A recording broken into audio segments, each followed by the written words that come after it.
Hi everybody, I thought I'd share a really easy watercolor flower tutorial, and it's a rose. I know it's simple, it's abstract, but you can see the results are really pretty. So let's get started. I have some Canson watercolor paper and I'm using this, but you can use any watercolor paper. Of course, the cotton paper is better than anything, and I'm using my Kellycreates palette. This is my Daisy palette. It's available in the link below this video in my online store. And this is the watercolor ink. It's a sample. There's 10 different colors and plus black, white, and iridescent.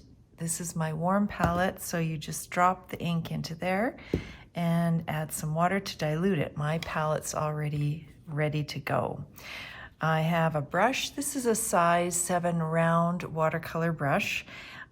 You can make different sizes of these roses, but for this one in particular, at this size, I use this brush. If you want to make them smaller, use a smaller brush, larger brush. The technique is the same though. I have my jar of water, and what else do I have? A little bit of paper towel. So in terms of the structure of the flower, what I want you to notice, or the rose, is that all of these brush marks that I made have a certain shape. They are a crescent. Do you see the crescent? Like a crescent moon. So when you are painting, I do want you to think about that. So for example, when you start painting, you are going to make a center of 2 crescents, let's say like this, and then you are going to paint more crescents around it, and they start out small and then they just get bigger, and they don't have to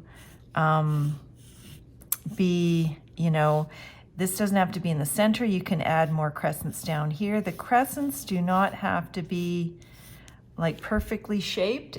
I think it looks more natural if it is kind of misshapen and kind of organic looking. But so don't worry too much about the shape, but I'll show you how to do that with your brush. So I'll take my size 7 brush, get it in the water. To make this color of rose, this kind of blush pink, I mixed yellow and pink together. So a little bit of both. You can certainly make a red rose, you can make a yellow rose, you can make a pink rose, whatever you like, but I'm just showing you what I've done. So I will make mine a little bit darker just so you can see it clearly. And I'll take my pink, and in my palette, I have my yellow.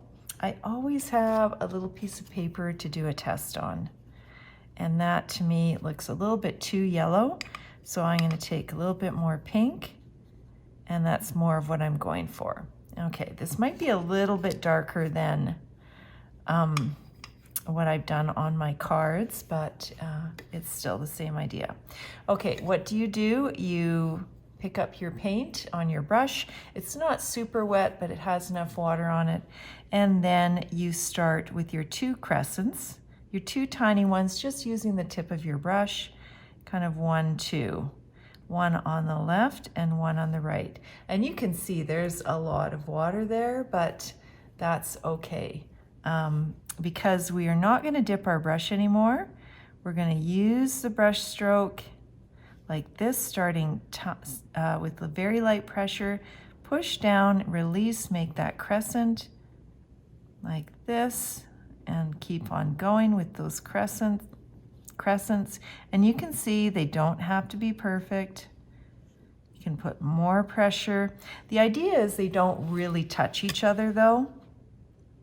As I'm going outwards, I'm going to add more pressure and fill it in, and then that's it. Then I have a rose. And so if I am working, depends what I'm working on. In this card in particular, I cut this piece of paper first, and then for this card, and then I start on my left side because I'm right-handed, and I painted this rose, I painted this one close by, and then I went to this side. So I would recommend probably letting these roses dry before going to the next one, just in case they touch each other, but you don't have to.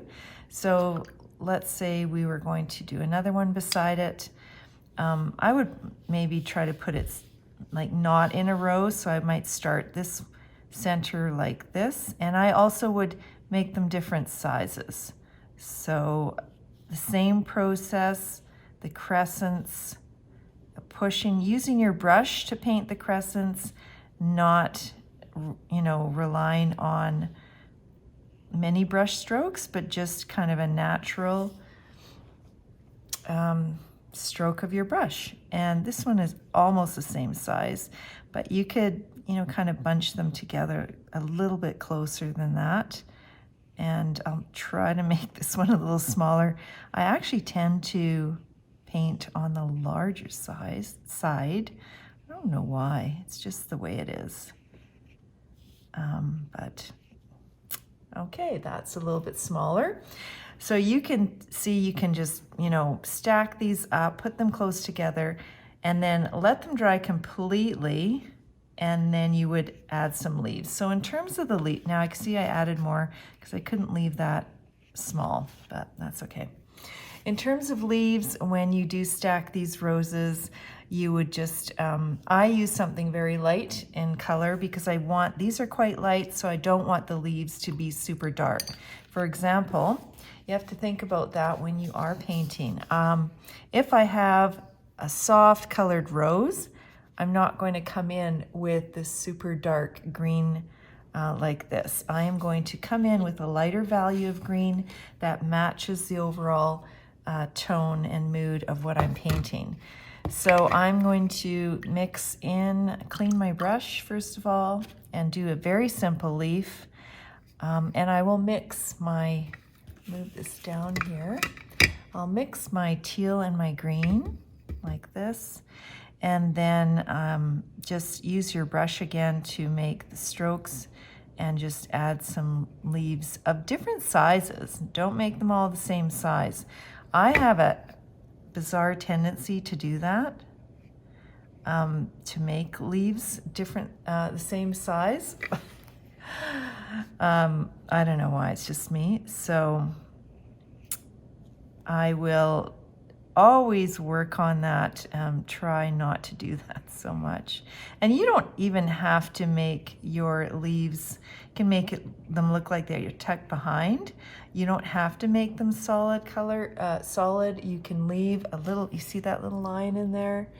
I think that looks pretty. So some maybe have that line and some are solid. There. And that's how you paint super simple, pretty roses. Probably what I'll do with this piece is I always try to use everything I paint, even though it's practice. I will erase this, and then I will letter something beside it. It could be for Mother's Day, a birthday, anniversary, or thank you card, whatever it might be, it doesn't matter. Or else, if this is super light and dries very lightly, I'll wait till it's dry, and then I will letter right on top of it. So I could start here and write thank you and go from there. All right, I hope you enjoyed this tutorial, and I'll see you next time.